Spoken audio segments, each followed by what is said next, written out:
Baitana Bakebu, Baitana Bakebu,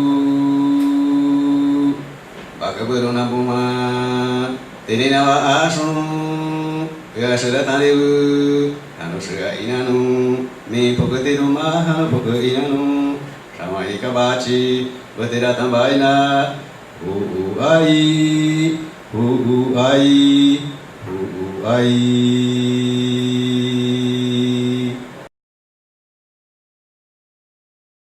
Rocío vai apresentar o trabalho Desde la Piedra, aproximaciones a los animales mitológicos desde el arte antiguo amazónico.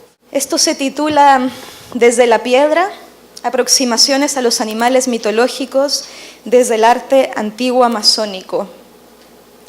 Y pues debo empezar, a mi parecer forzosamente, hablando de mí misma, porque todos hablamos desde el lugar de donde estamos parados, desde quiénes somos, estemos conscientes de ello o no.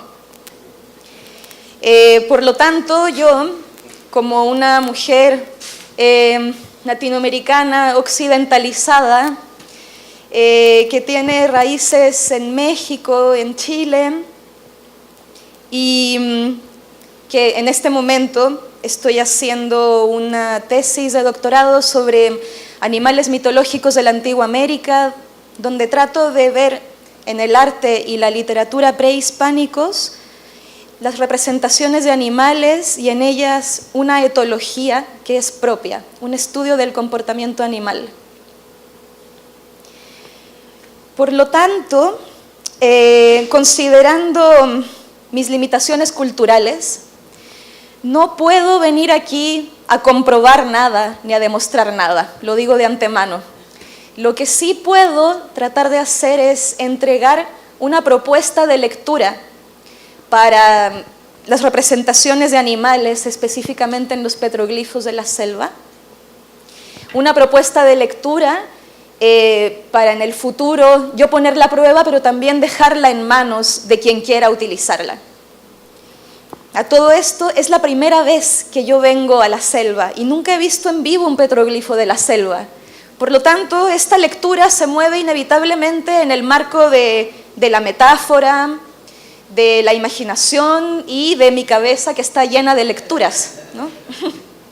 Bueno, ¿qué entiendo por animales mitológicos? Entiendo por animales mitológicos tanto a los animales que pertenecen al territorio de lo fantástico como a la fauna que existe en nuestra naturaleza, pero que al entrar en los relatos empiezan a pertenecer a una mitología y empiezan a evolucionar en un cambio de cuerpos constante. Estos animales, curiosamente, son los protagonistas dentro de los petroglifos de la selva. Nosotros encontramos en la enorme mayoría representaciones de animales. Por cierto, vamos a ir viendo cómo en los petroglifos aparecen representaciones animales, en algunos casos humanas, y en pocos casos representaciones muy abstractas o a las que no se les ha podido encontrar una referencia natural. Y por mitología, pues me enmarco en este pensamiento igual de Eliade, en el sentido de que no estamos hablando del territorio de la fantasía, sino de una realidad concreta, palpable, que se puede ver en el día a día, que nosotros vivimos, y que también trabaja la misma mitología de forma literaria, con narraciones que se remontan hasta la antigüedad y también con poesía, porque si la leemos de forma literal no vamos a llegar a su sentido más profundo. Estos mitos también trabajan con el inconsciente, con símbolos, a la manera de Jung. Esto lo dijo él hace mucho tiempo y ahora la ciencia, específicamente la física, lo llama desdoblamiento del tiempo y es algo ya que se ha estudiado. Comienzo entonces con una cita de un arqueólogo, Fernando Urbina Rangel, a quien también nos lo vamos a encontrar más adelante, porque él notó que el estudio del arte antiguo amazónico pues, se inicia desde tiempos muy tempranos. Él dice cuando las oleadas sucesivas de pobladores toparon las obras pintadas o talladas sobre las rocas por pueblos más antiguos. En ocasiones rehicieron glifos o superpusieron y emparejaron sus propias creaciones. Como todo conglomerado humano, interpretaron lo que iban encontrando, dejando las opiniones consignadas en sus mitologías y en sus trazos. Aquí se rompe todo mi esquema mental, por suerte, porque yo me dedico a estudiar lo prehispánico desde Mesoamérica y desde la zona andina. Pero ¿qué pasa con este enorme pedazo de tierra que hay entre medio? O sea, ¿es posible ignorarlo? Y más encima, considerando que está muy estudiado cómo de verdad tenían conexiones entre ellos desde tiempos muy antiguos. Yo pensaba antes que las artes visuales me servían de anclaje, porque a diferencia de la literatura prehispánica, no han sido intervenidas a través del tiempo, en el caso mesoamericano o andino. Pero aquí vemos cómo los petroglifos de la selva sí han sido intervenidos a través del tiempo por diferentes manos. Así que en este sentido se parecen mucho a la naturaleza de la literatura prehispánica. Hay una cita de Hegel que voy a utilizar que dice así: el capullo desaparece al abrirse la flor y podría decirse que aquel es refutado por esta, del mismo modo que el fruto hace aparecer la flor como un falso ser allí de la planta, mostrándose como la verdad de esta en vez de aquella. Estas formas no solo se distinguen entre sí, sino que se eliminan las unas a las otras como incompatibles, pero en su fluir constituyen al mismo tiempo otros tantos momentos de una unidad orgánica, en la que lejos de contradecirse, son todos igualmente necesarios, y esta igualdad necesaria es cabalmente la que constituye la vida del todo. Esto lo dice Hegel en su Fenomenología del Espíritu, que es además un libro que trabaja todo el tiempo con imágenes y metáforas. Y utiliza esta metáfora de la semilla y la flor para explicar cómo ambas son una misma cosa en diferentes momentos de su evolución y hay que considerarlos en movimiento. Esta es la misma idea que desarrolló Ovidio en sus Metamorfosis. Ovidio para mí aquí es muy útil porque él presenta en sus Metamorfosis un universo en donde plantas, animales, humanos, piedras, en el espíritu o la vida deambula entre ellos, va cambiando de un cuerpo a otro en un eterno fluir. Entonces, dentro de esta concepción del cambio de cuerpos, nos vamos a ir moviendo para comprender a los animales mitológicos. Tomo una imagen entonces de Ovidio, que es un momento en el que Febo, el dios del sol, tiene una actitud un poco soberbia y critica a Cupido, se burla de él diciendo que es un niño malcriado, caprichoso, que además dispara a donde sea sin apuntar bien. Dice, yo tengo una puntería mucho mayor y más precisa, y Cupido lo escucha y decide darle una lección. Entonces saca 2 flechas de su carcaj y con una le apunta a él, y esa flecha es el amor.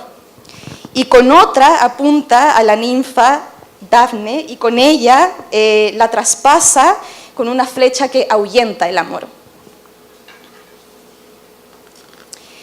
Detengámonos un momento aquí porque no sé si a ustedes les pasa lo mismo que a mí, pero hay entonces en este momento una incomodidad, porque ¿por qué utilizar referentes tan europeos y tan canónicos para acercarnos a un objeto de estudio que está en la selva amazónica, que es latinoamericano, que tiene sus propias características, ¿no? En mí surgió esta incomodidad, así que si surge en ustedes, pues la comprendo muy bien. Y otro europeo, en Verdad y Método, Gadamer, dice: solo la distancia en el tiempo hace posible resolver la verdadera cuestión crítica de la hermenéutica, la de distinguir los prejuicios verdaderos bajo los cuales comprendemos de los prejuicios falsos que producen los malentendidos. El proceso de comprensión comienza ahí donde algo nos interpela.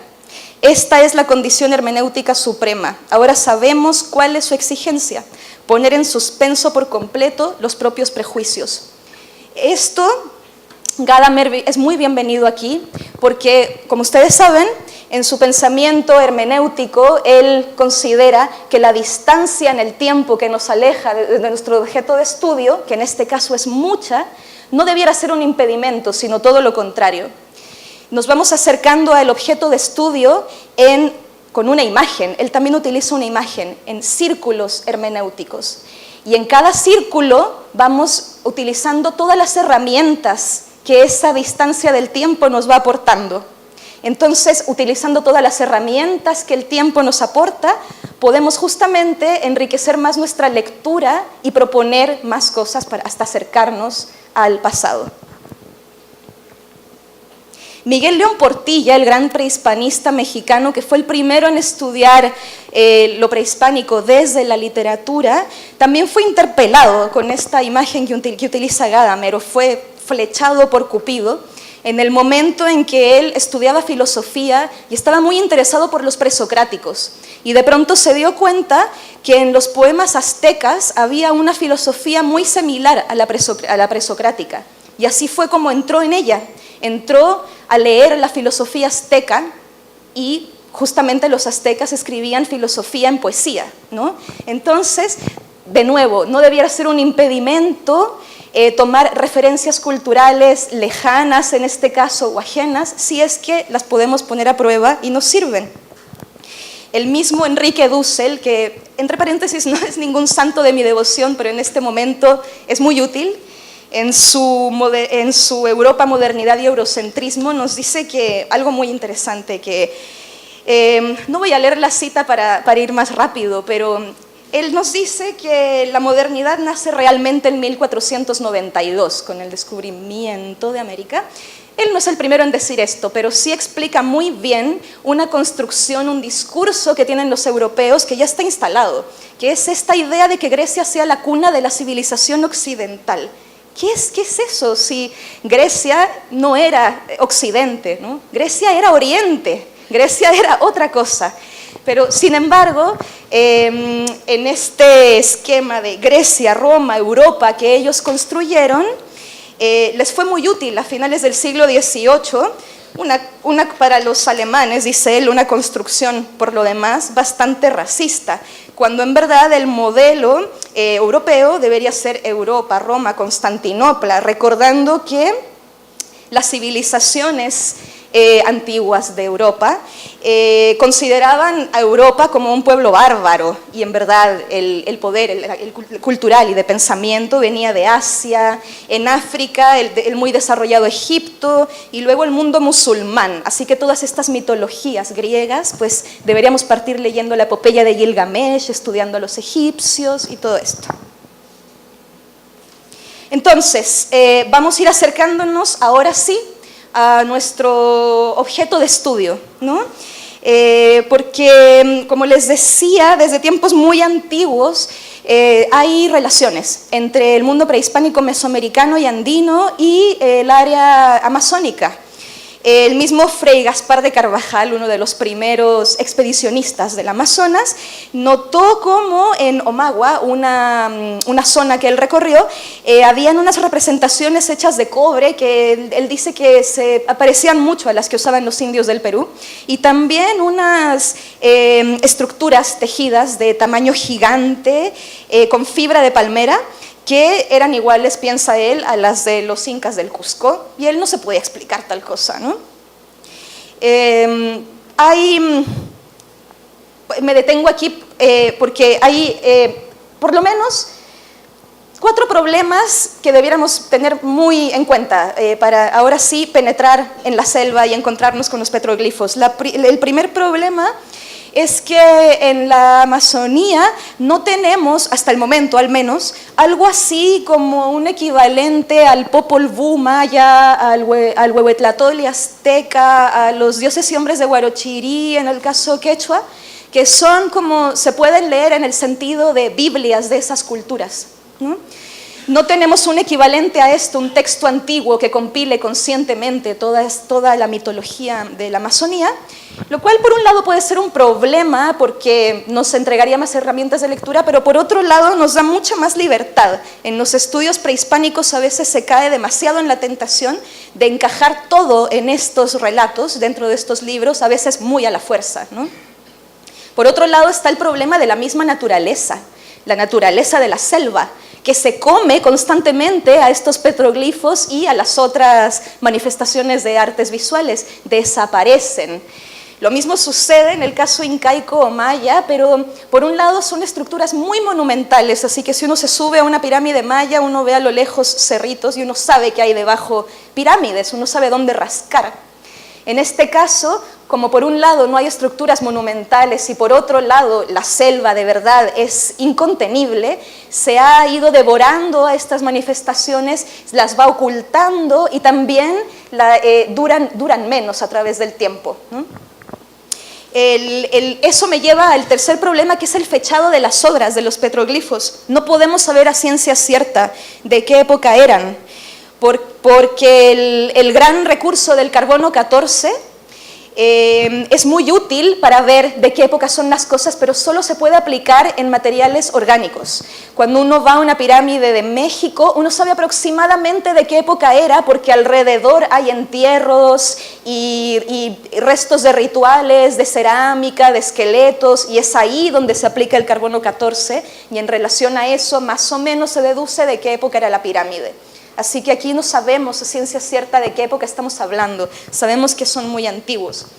Y un cuarto problema, por lo menos, sería la misma fauna amazónica, porque todo el tiempo se descubren especies nuevas, y esto no era la excepción en la antigüedad. Todo el tiempo se descubren especies nuevas, entonces también hay un conflicto para detectar exactamente cuáles son estos animales o qué combinación de cuerpos hay ahí, ¿no? Eso. Ana Pizarro, en su libro Amazonía, El río tiene voces, dice: a medida que nos acercamos al presente, las voces que surgen de la región se pluralizan.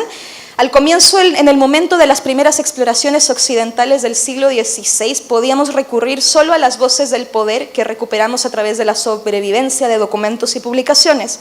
El desarrollo del conocimiento científico aún no ha permitido leer los signos de las sociedades hoy inexistentes. Tal vez la arqueología en algún momento pueda construir líneas o fragmentos de discurso a través de petroglifos, cerámica u otros elementos que el tiempo va poniendo al descubierto. Y sí, es cierto, la arqueología es quien más ha avanzado en el estudio de estos petroglifos, y aunque aquí yo estoy tratando de proponer una lectura desde la literatura y el arte, me voy a basar mucho en estos avances que han hecho los arqueólogos, y es dentro de estas lecturas donde vamos a internarnos ahora para llegar a mi conclusión. Urbina Rangel, un arqueólogo que hizo un estudio sobre mitos y petroglifos, dice: dentro de la impresionante diversificación mitológica de los pueblos amazónicos se dan algunas líneas comunes. La idea dominante, expresada de múltiples maneras, es la de concebir la realidad como un complicado juego de relaciones en donde la energía total se reparte entre los diferentes grupos de seres conformadores del mundo. El cosmos resulta un equilibrio de fuerzas. El hombre debe ocupar su puesto, los animales y las plantas el suyo. El intercambio energético es la clave del equilibrio. Este arqueólogo llegó a esa conclusión con el simple registro de la observación de los petroglifos, y es algo que nos han estado explicando aquí en el simposio de múltiples maneras, entre otros Iván y las personas que vienen aquí de estas culturas de la selva. Y él además se vio obligado a utilizar la mitología para estudiar los petroglifos. Él mismo lo dice, porque era una herramienta de lectura muy útil. Encontró, de hecho, en sus estudios sobre los petroglifos de la selva colombiana, una versión fuerte de un mito huitoto sobre el vínculo humanidad-serpiente, con lo que él muy bien relaciona a la imagen del Quetzalcóatl mexicano, y también pudo haberla relacionado, digo yo, al Amaru andino, e incluso yéndonos hasta tiempos más inmemoriales, a la serpiente sagrada de Gilgamesh. Dice él: existen similitudes formales no solo en los temas, hombre, serpiente, rapaz, sapo, lagarto, mico, peces, aves, etc., sino en las relaciones entre temas, hombre, serpiente, pájaro, serpiente, en el tratamiento estilístico y en las técnicas de ejecución, entre los petroglifos de vastas regiones amazónicas y extraamazónicas, lo cual supone una gran antigüedad para los complejos de creencias allí plasmados. Muy bien. Entonces hay, como les decía, también hay un problema con el estudio de los petroglifos, que es que existen algunos artículos y estudios, pocos libros, pero no tienen buenas reproducciones visuales. Así que uno tiene que imaginarlas, incluso cuando ve la imagen. Lo digo porque está pendiente ese trabajo, es muy importante. Narváez Luna, José Joaquín Narváez Luna, un peruano, hizo una bibliografía exhaustiva sobre la arqueología de la Amazonía peruana, a modo de listado, que yo la tengo para quien quiera, se la puedo mandar. Él dice que la bibliografía de la Amazonía peruana ahí necesita detenerse en unas dificultades dentro del campo de la selva. En la relación de ella, por ejemplo, con la zona andina antigua, Julio C. Tello, que es llamado el padre de la arqueología peruana, planteó que las culturas andinas se habían derivado de la cultura chavín, descubierta por él en 1919, pero según Tello, Chavín habría tenido sus orígenes más remotos en la Amazonía, ya que, como afirmaba, las figuras de monos, jaguares y serpientes tan difundidas en el arte chavín son representaciones de especies que solo existen en la selva amazónica. Así también diversos cultivos, como el maní, la yuca, el camote, la coca, etc., se habrían originado en la selva. Sin embargo, dice Narváez Luna, este investigador jamás realizó trabajo de campo alguno en la Amazonía para demostrar su teoría con pruebas empíricas, que es justamente lo que está tratando de hacer él. Él encuentra que no es hasta que llegaron los arqueólogos estadounidenses, Betty Meyers y Clifford Evans, donde la arqueología amazónica, y no solo peruana, sino en general, ahí da un gran despegue. Meyers y Evans realizaron excavaciones sistemáticas en la desembocadura del Amazonas en el Brasil a partir de los 50 y mostraron cómo, si bien la cultura andina autóctona no provenía directamente de la Amazonía, como lo postulaba Julio C. Tello, a lo largo del tiempo y desde épocas muy tempranas, sí existió una estrecha relación cultural entre ambas regiones, por lo que siempre hubo intercambios culturales que se pueden observar desde productos selváticos en la sierra y la costa y viceversa, hasta similares formas de elaborar cerámica en determinados momentos, por ejemplo. Y a todo esto, Urbina Rangel, este otro arqueólogo que les cuento que estudia los petroglifos desde los mitos, dice, por supuesto no se trata de afirmar simplemente la dependencia de las culturas mesoamericanas o andinas respecto de las amazónicas, con la pretensión de derivar de esto una especie de orgullo, de una antecedencia, porque sería sucumbir al prejuicio de considerar que todo depende del origen, ¿no? Elizabeth H.R. von Hildebrand, ella es una excepción de un problema que les comenté sobre esta falta de registros visuales. Hizo un registro visual muy detallado sobre los petroglifos del río Caquetá, entre La Pedrera y la Araraquara. Y exactamente este registro fue muy útil, pero de nuevo, aquí hay un problema con los arqueólogos y por eso hay que hacer invitación a más gente de otras disciplinas para que nos arriesguemos a proponer lecturas, porque es justamente lo que les hace falta a los arqueólogos, algunos incluso antropólogos, historiadores, que por temor a cometer errores al leer lo prehispánico no se arriesgan a proponer lecturas. Ella misma dice que por reconocer las limitaciones de analizar las figuras según un código etnocentrista y la incapacidad de comprender los símbolos de una cultura totalmente diferente a la mía, dice ella, me limitaré en este estudio a describir y situar las figuras absteniéndome de interpretarlas. Concluyo, sin embargo, que se trata de un arte figurativo, no realista ni naturalista en nuestros términos culturales, bastante evolucionado, que estaría transmitiendo imágenes simbólicas quizá referentes a una cosmología compuesta de conceptos muy elaborados, fruto de una larga tradición. Los grabados, dice ella, no se pueden asociar a una escritura, pero sí quizás a una pictoideografía o mitografía no lineal. Entonces aquí voy llegando a mi conclusión y a mi propuesta de lectura. Porque, bueno, tomemos por ejemplo lo que dice ella sobre que estos grabados no se pueden asociar a una escritura, pero pongámoslo un poco en duda, ¿no? ¿Se podrían quizás asociar a una escritura en el sentido de que una escritura pueda surgir de ella? Diego Martínez Celis, no les voy a leer la cita completa, él hizo una propuesta para un análisis iconográfico de los petroglifos de la selva.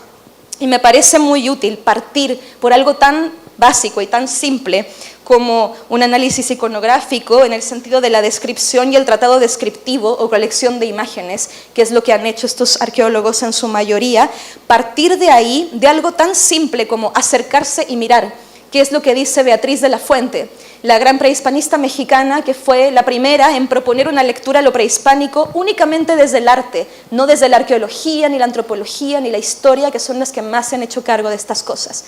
Ella dice, ¿cómo hacerlo? Porque no sabemos prácticamente nada sobre estas manifestaciones en el rigor de la ciencia cierta. Pues acercarse y mirar, con la ingenuidad de un niño, ¿no? Acercarse y mirar y ver qué nos dicen estas imágenes. Entonces, la tomo a ella para proponerles acercarse y mirar qué nos dicen estas imágenes, hacer una descripción sobre lo que sucede ahí y entonces ir hilando estas cosas y ver qué sucede. Para allá voy. En su conferencia, en el simposio, José Ribamar Besa Freire dijo que las lenguas indígenas no son patrimonio de los indios ni amazónico, es un patrimonio de la humanidad. Lo mismo sucede con estas manifestaciones del arte antiguo, de los petroglifos. Entonces, aquí vuelvo a la imagen de Febo, que sigue persiguiendo a Dafne en este momento, ya está loco de amor por ella y ella huye de él. Ella lo único que desea es ser virgen por siempre y este Dios la está persiguiendo y él le explica que no quiere hacerle daño, que solo quiere amarla, solo quiere poseerla, pero ya en su carrera se ha vuelto una bestia y ella huye despavorida, se mete en la maleza, las plantas están rajando su piel y cuando él está a punto de atraparla, ella le ruega a su padre, el dios del río Peneo, que la ayude. Y es en ese momento en donde empieza su proceso de metamorfosis y se empieza a transformar en un árbol. Él entonces logra atraparla, pero ya es demasiado tarde. Su piel se está cubriendo por una corteza, de su pelo salen ramas y ella trata de huir, pero ya hay raíces que penetran la tierra y es demasiado tarde. Él no puede poseerla, pero sí puede observarla y adorarla y rendirle homenaje. Que es, me parece, lo mismo que sucede un poco con nuestros procesos de estudio. No podemos poseerlos y detenerlos en el tiempo, porque en el momento en que los atrapamos ya son otra cosa. Están en permanente movimiento, como los animales mitológicos.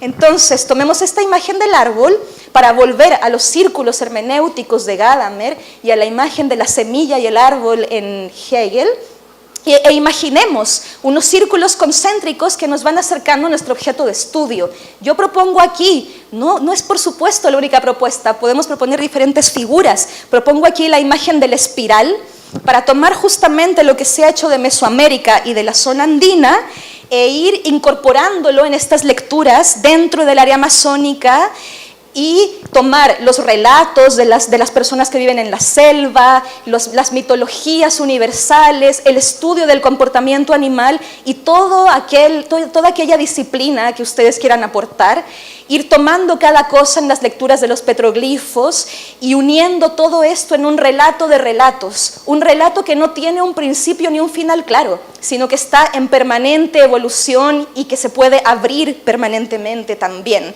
Esta imagen de la espiral, por cierto, es como comprendieron los antiguos el tiempo, es bastante transversal. Los aztecas, por ejemplo, relataron la llegada a la conquista de los españoles posteriormente a que ella sucediera. Y esto no era ninguna trampa, se podía comprender perfectamente, porque el tiempo para ellos es algo circular, pero no un círculo que se cierra en sí mismo, sino que funciona a manera de espiral y nunca deja de girar y los eventos se repiten con ligeras modificaciones. Con esto entonces voy concluyendo porque Gerson mismo dijo en su presentación del simposio que hay una intensa y profunda narrativa que se materializa de manera gráfica. La tenemos aquí en la sala, en las pinturas. Podemos pensar la narrativa materializándose en visualidad. Entonces, ¿por qué no ensayar también el ejercicio contrario, ¿no? ¿Por qué no practicar desde la visualidad un relato que surja de ahí? Una narrativa, una poesía. quizás tendremos un excesivo respeto por la palabra con el que tenemos que trabajar, incluso por la oral, ya no se diga por la escrita, ¿no? Entonces, es esta imagen de la espiral que, por cierto, existe si uno imaginariamente corta un árbol y ve los círculos concéntricos con los que él, a medida que crece, va generando. Es una metodología dialéctica, hablando en términos teóricos, y es pues la única manera en que se puede hacer un estudio de este tipo, en movimiento permanente. Muchas gracias. Vaidana Bhagavu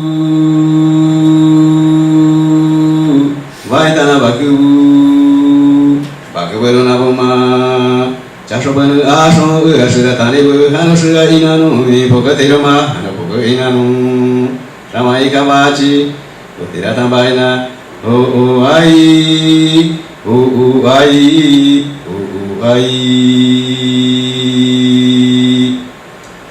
Vaidana Bhagavu Vaidana Bhagavu Bhagavaru Nabuma Yavabunu Asho Ashura Tanibu Hanushura Inanu Pokatirama Hanapuka Inanu Ramaika Bachi Utiratambaina O Ai O Ai O Ai